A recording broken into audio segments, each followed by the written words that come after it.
sexual, horror o droga na hindi angkop sa mga bata. Mas lalo pa ngang tumindi ang away sa pagitan ni Jenny at Megan matapos ngang magkaroon ng alitan si JC at Megan ay sinubukan nga ni Jenny na pag-ayusin ng dalawa, ngunit hindi nga inaasahan na magkakaroon ng aberya sa labas sapagkat habang naglalakad nga si Jenny at JC papunta sa kinaroroonan ni Megan ay dito naman ngayon pinagtulungan nasaktan itong si Jenny. Agad ngang umawat si JC at mabilis ngang kumalat ito sa social media. Sa pagkakataong ito ay ikinagulat nga ng Yumi Group, kabilang na itong si Megan nang makita nga na magkasama ang dalawa. Kaya naman si Megan ay mas lalong tumindi ang galit kay Jenny dahil pati si JC ang nag-iisang taong naniniwala na lamang kay Megan ay hawak na rin ni Jenny. Kaya sa pagkakataong ito ay wala na yatang pag-asang kausapin pa ni Megan si JC. Samantalang, gabi na nang nakauwi sa Yumi House ang dalawa, sinalubong sila nitong si Nate. Agad nga ngayong tinapik ni Nate itong si JC na tila may pagiging babala. Bakit nga raw kasama ni Jenny si JC? Ngunit paliwanag ni JC na nalaman naman nila marahil kung ano nga ba talaga ang nangyari kanina lamang dahil kalat na kalat umano ito sa social media.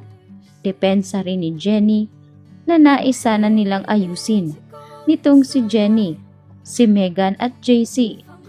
Ngunit inabutan nga sila ng mga fans nitong si Megan kung kaya't nasaktan umano si Jenny sa labas. Sa kabilang banda, dito naman ngayon nagalit itong si Nate kay Jenny dahil tila sino-sino na lamang ang kasama nito. Hindi dapat nakikipagkaibigan umano si Jenny kay Nate, lalo pa na kaibigan ito ni Megan. Bigyan umano ng boundary ni Jenny ang kanyang sarili. Ngunit hindi nga nagustuhan ni Jenny ang mga sinabi nitong si Nate. Wala umano raw karapatan si Nate na pagsabihan siya ng ganoon.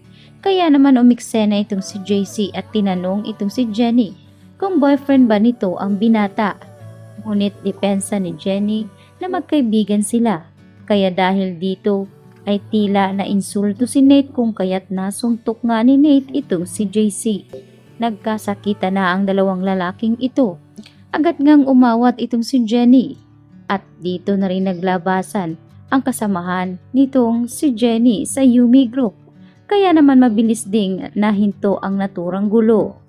Kaya naman agad nang pinauwi ni Jenny itong si Nate at sinabing ipagpabukas na lamang ang kanilang pag-uusap habang itong si Megan ay hawak-hawak rin itong si JC. Sabay sabi na kinakailangan na rin itong umalis. Kaya naman sa anggulong ito ay mas lalong tumindi pa ang galit ng isa't isa matapos ang nangyari.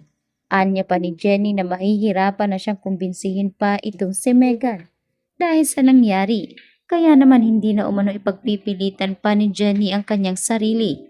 Hindi na rin aakuin pa ni Jenny na isa siyang halari sapagkat masaya na umano siya sa kanyang pamilya.